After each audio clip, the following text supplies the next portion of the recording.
Hello everyone and welcome to our next top tips for archaeology graduates. Today I'm joined by Kelsey. Kelsey, how are you today? Very good, thank you. Thank you so much for joining us. So Kelsey works for the North York Moors National Park, and her role within that organisation is as a development manager, management graduate trainee, which is a bit of a mouthful, but Kelsey, can you tell us what that role involves? Yeah, so it's a very fancy way of saying basically a trainee planning officer. And as part of my role, the authority I work for is putting me through a part-time master's in town planning, which is the graduate trainee section. So I basically do what a planning officer does, just at a slightly lower level. So I'm looking at planning applications and listed building consent applications, making decisions on those. Taking part in site visits and site meetings with the applicants, and giving pre-application advice to people. So before they put an application in, if they want to know if they need permission, if they want to know what they should do to their application so it will be approved, they come to us and we give some advice. So a nice mix. Yeah. And a beautiful setting in which to be doing it up in there. Yeah, absolutely stunning. So what are some of the things that you enjoy most about your role? I would say probably working with applicants on the applications. It's a chance to get a bit creative with it. So you kind of apply your knowledge. So my background was building conservation and heritage, which was how I got into kind of the national park setting. And just kind of applying that knowledge and on the building that you're working on. And a lot of the time, the applicants are really happy to work with you on that. They want your experience. They want to make their home just as beautiful because they're in a beautiful setting.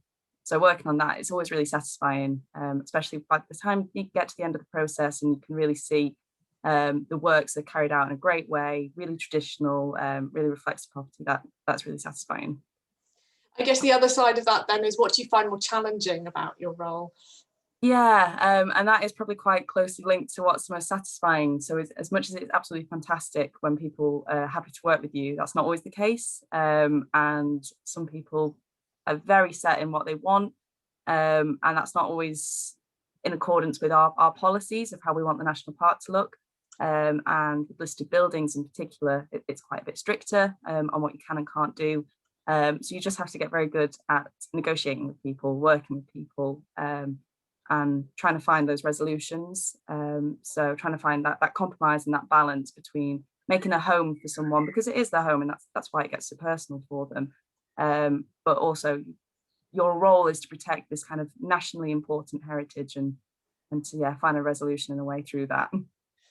I can see why that is both the most satisfying and challenging. There you have learning negotiation skills. Can I ask a little bit about your role as a graduate trainee, and what's that's like? So you say you're doing a part-time master's. Maybe you could talk a little bit more about that. Yeah, so I've been here about a year and a half now. So I'm on a kind of a fixed 4-year contract. So I do 1 day a week where I go to Leeds Beckett University and I do their RTPI qualification. So that then leads to a membership of the RTPI, which is the Royal Town Planning Institute, who kind of give the accredited membership to town planners. So it's 20% kind of on the job training.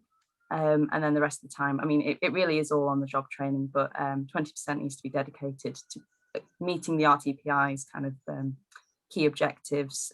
So you've got to prove kind of things like you're fair and you're reliable and you meet their guidance. So that's been really interesting. The course actually teaches a lot of the theory side, so it's been quite interesting to, while I do the practical side on a day-to-day, kind of going into the theory of town planning, why we do it, what the aims are, and kind of reminding yourself that it's not just kind of some bureaucratic process, which a lot of people think it is. It is actually there to make lives better for people, and to make a sustainable future, to help with climate change, to make lives easier for people. So it's nice having that theory brought in alongside the kind of the practical day-to-day. Yeah, a nice mix of practical and theory. So can you tell us a little bit about how you got into this role then? Yes, so I always kind of say it's a bit of a happy accident, really. So during my master's, I had Louise Cook as my supervisor, and she'd done a little bit of work with the National Park on a previous project. And as I was looking for case studies for a dissertation, Lou suggested I get in touch with one of the people she knew there, just to discuss some ideas. And it was around the time I was looking for placements as part of the Masters. And so whilst discussing the case studies, we ended up arranging a 2-week placement, which ended up being fantastic. So I did that over the summer while I was doing my Masters, and really enjoyed it, got on really well with the team. And then just by pure luck, someone was moving on from their department around that time. So when I put in an application, I just went for it, and luckily got on well with them, and they were happy with me, happy with my experience. But I think as far as getting into it, the planning club that the York Civic Trust run with the University of York, that's a really good way into kind of planning and applying heritage issues and archaeology issues to planning. That was definitely a big influence. Yeah, we've seen a lot of success for graduates in sort of the planning sector when they've gone through the planning club, which is on Wednesday afternoons, and I think it gives real advice to the City Council about buildings with the Civic Trust. Maybe you could talk a little bit about the planning club then. Just this is the first time I'm interviewing someone who's done the planning club, and it's such a big part of those modules. So. Yeah, I mean, I can't compliment it enough. I think it's a really good thing to get involved in. If you've got the time, definitely do it. Because yeah, it does give you a real kind of insight into how the planning system works. So now I'm kind of on the reverse side. I'm receiving these comments, but having well-written comments that are based in an understanding of heritage, archaeology, planning, that does make a significant difference to applications, and they are taken into account. So it is definitely worth being involved. And yeah, it gives you, especially if you want to get into planning, it does give you kind of a unique starting point that a lot of people don't have. So some people will get involved in their local planning applications, which is great, but Planning Club gives you that structure and that support to kind of write more detailed and influential responses. So yeah, definitely recommend. Fantastic.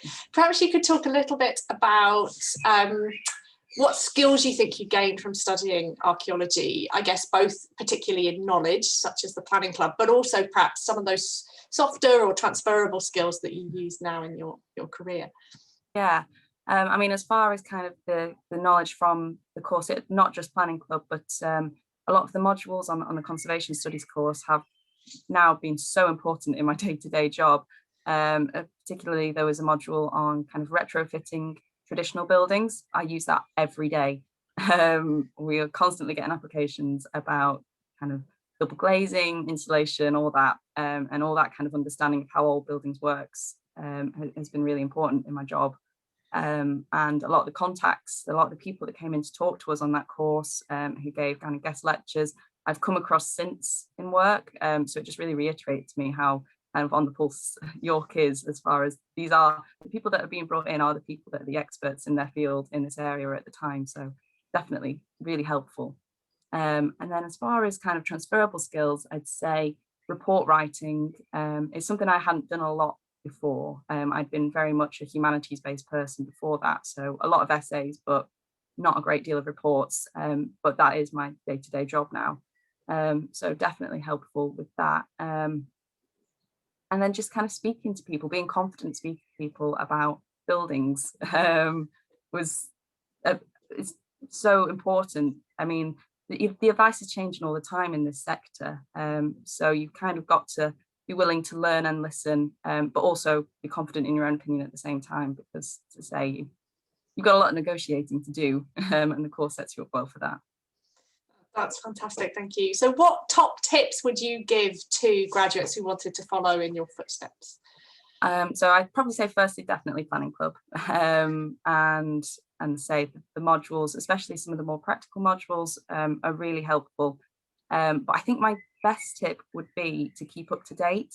So as I say, the information and the guidance is changing all the time in this sector. There's always a new decision. There's always some new change from government, or there's new guidance out, and that completely changes everyone's approach to everything. So I would say follow the social media accounts on Twitter, on LinkedIn, things like that, for Historic England, for RTPI, kind of, they're all really good social media accounts, and they publish the latest news, and it gives you that edge in interviews as well. And it shows that you really genuinely care about the sector. So that would be my kind of top tip. I think that's really useful advice, not just in terms of keeping up to date, but also getting to know some of those different important organisations that work in the planning area, to hear what they have to say and their priorities and things like that. Kelsey, thank you so much for joining us today and giving us an insight into your job with the North York Moors National Park in terms of planning. I think you have one of the most wonderful settings in the UK to be working in. It's just fabulous there. Thank you to you for watching. Join us again next time for more top tips for archaeology graduates.